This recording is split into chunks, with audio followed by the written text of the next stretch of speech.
नमस्कार दोस्तों, आइए जानते हैं आज की राजस्थान से जुड़ी बड़ी खबरें। आपका जिला कौन सा है, कमेंट करके बताइए। आज की पहली बड़ी खबर है कि होम वोटिंग की 14 से होगी शुरुआत। पहली बार बुजुर्ग और दिव्यांग मतदाताओं के लिए शुरू की गई होम वोटिंग की सुविधा के लिए निर्वाचन विभाग ने तैयारी तेज कर दी है। फॉर्म भरकर सहमति देने वाले मतदाता को ही होम वोटिंग की सुविधा मिलेगी। होम वोटिंग 14 नवंबर से शुरू होगी।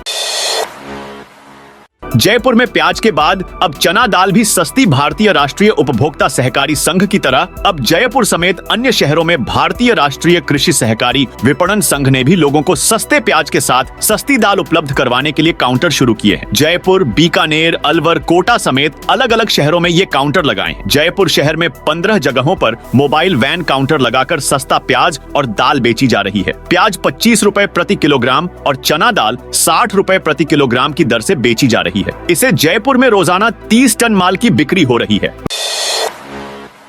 रोडवेज कर्मचारियों ने कार्य बहिष्कार का अल्टीमेटम दिया। सीकर से खबर है कि रोडवेज कर्मचारी संयुक्त मोर्चा के आह्वान पर राजस्थान रोडवेज कर्मचारियों व पेंशनर्स ने 11 सूत्री मांगों को लेकर सीकर रोडवेज बस डिपो में प्रदर्शन किया। रोडवेज कर्मचारियों ने सरकार के खिलाफ जमकर नारेबाजी की और बकाया वेतन, पेंशन का भुगतान समय पर करने को कहाल झालावाड़ जिले में भी रोडवेज कर्मचारियों के 2 माह से पेंशन सहित अन्य वेतन अटका। रोडवेज कर्मियों में आक्रोश, दी चक्का जाम करने की चेतावनी। डोटासरा के 2 बेटों को ईडी का समन प्रवर्तन निदेशालय ईडी ने बुधवार को कांग्रेस प्रदेशाध्यक्ष गोविंद सिंह डोटासरा के दोनों बेटों को समन जारी कर पूछताछ के लिए दिल्ली मुख्यालय बुलाया है। ईडी ने अभिलाष डोटासरा को 7 नवंबर और अविनाश डोटासरा को 8 नवंबर को दिल्ली मुख्यालय में पेश होने के लिए कहा है। पृथ्वीराज नगर योजना में बसे हजारों परिवारों को लगा झटका। जयपुर की पृथ्वीराज नगर योजना में बसे हजारों परिवारों को हाई कोर्ट से झटका लगा है। हाई कोर्ट ने सोसाइटी पट्टों पर बिजली कनेक्शन जारी करने पर लगी रोक को हटाने से इनकार कर दिया है। जस्टिस समीर जैन की अदालत ने आज मामले में फैसला सुनाते हुए रोक हटाने से जुड़ी सभी याचिकाओं और प्रार्थना पत्र को खारिज कर दिया है। आचार संहिता का उल्लंघन करने पर बीएलओ सस्पेंड। आचार संहिता में सरकारी कर्मचारी के राजनीतिक दल के पक्ष में नारेबाजी करने का वीडियो सोशल मीडिया के जरिए सामने आया है। इसके बाद शिकायत मिलने पर जिला निर्वाचन अधिकारी ने टीचर प्रबोधक को निलंबित कर दिया है। मामला बाड़मेर जिले के गुड़ामालानी कस्बे का है। सीएम के नजदीकी परिहार अब निर्दलीय लड़ेंगे। सीएम अशोक गहलोत के नजदीकी और रीको डायरेक्टर सुनील परिहार का कांग्रेस सरकार को दिया 48 घंटों का अल्टीमेटम शुक्रवार को पूरा हो गया। उन्होंने कहा, लोगों की जनभावना और सिवाना के जनता के समर्थन से मैं चुनाव लड़ने की घोषणा करता हूं। बीटीपी ने जारी की चौथी लिस्ट। भारतीय ट्राइबल पार्टी ने चौथी लिस्ट में 3 उम्मीदवारों के नाम घोषित कर दिए हैं। इसमें बांसवाड़ा, कोटा और नए बने बालोतरा जिले से एक प्रत्याशी को मैदान में उतारा है। हनुमानगढ़ में सदर थाना पुलिस ने लिंक भेजकर ऑनलाइन ठगे गए 71,232 रुपए रिकवर करवाने में सफलता हासिल की है। मामला करीब 7 महीने पुराना है। आपके साथ भी अगर कभी ऑनलाइन ठगी हो तो आप भी साइबर पुलिस में जरूर शिकायत कर। रोने लगी। बीजेपी की महिला नेता अलवर के राजगढ़ लक्ष्मणगढ़ विधानसभा क्षेत्र से सुनीता मीणा को टिकट नहीं मिलने पर वह रोने लगी।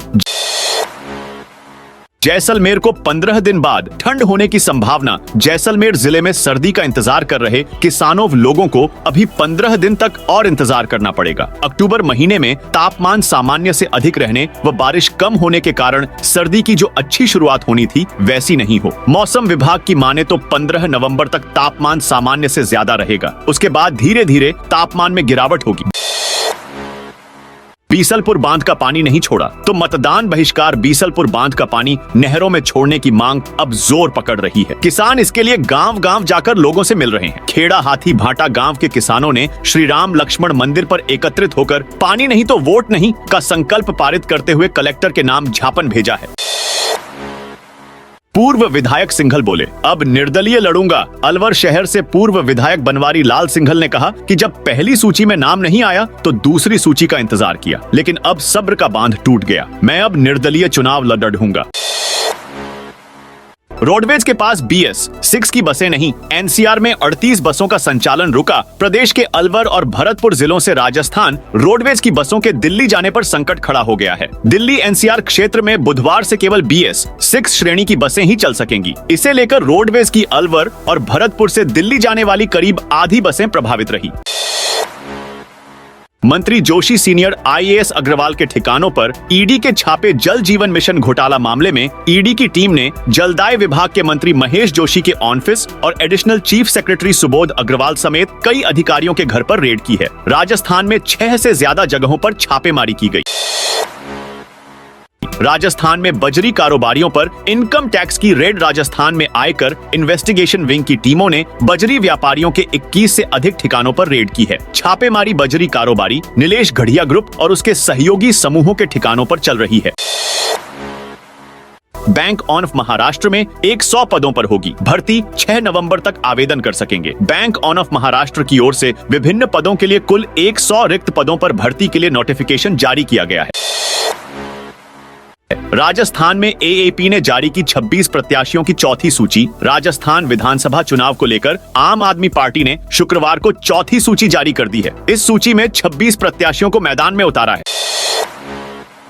खिलाड़ी लाल बोले, गहलोत को गूंगा बहरा नेता चाहिए। बसेड़ी से टिकट कटने के बाद मौजूदा विधायक और राज्य SSC आयोग अध्यक्ष खिलाड़ी लाल बैरवा ने इस्तीफा देते हुए CM अशोक गहलोत पर निशाना साधा है। पायलट समर्थक खिलाड़ी लाल बैरवा ने कहा, टिकटों की पूरी चाबी का छल्ला गहलोत ने अपने हाथ ले रखा है। सही बात बोलने वालों के टिकट काट दिए। आयोग से इस्तीफे के बाद दैनिक भास्कर से बातचीत में खिलाड़ी लाल बैरवा ने कहा, मुझे सही बात उठाने की सजा दी गई है। शेड्यूल कास्ट के वोट तो चाहिए, लेकिन उसका नेता गूंगा बहरा चाहिए। CM का पद उन्हें छोड़ नहीं रहा के बयान पर बैरवा ने कहा, यह कुर्सी किसी की सगी नहीं है, पता ही नहीं चलेगा कब चली गई। तो दोस्तों, यह थी आज की बड़ी खबरें। सारी जानकारी आपको कैसी लगी कमेंट करके बताइए। साथ ही चैनल को भी सब्सक्राइब कर दीजिए।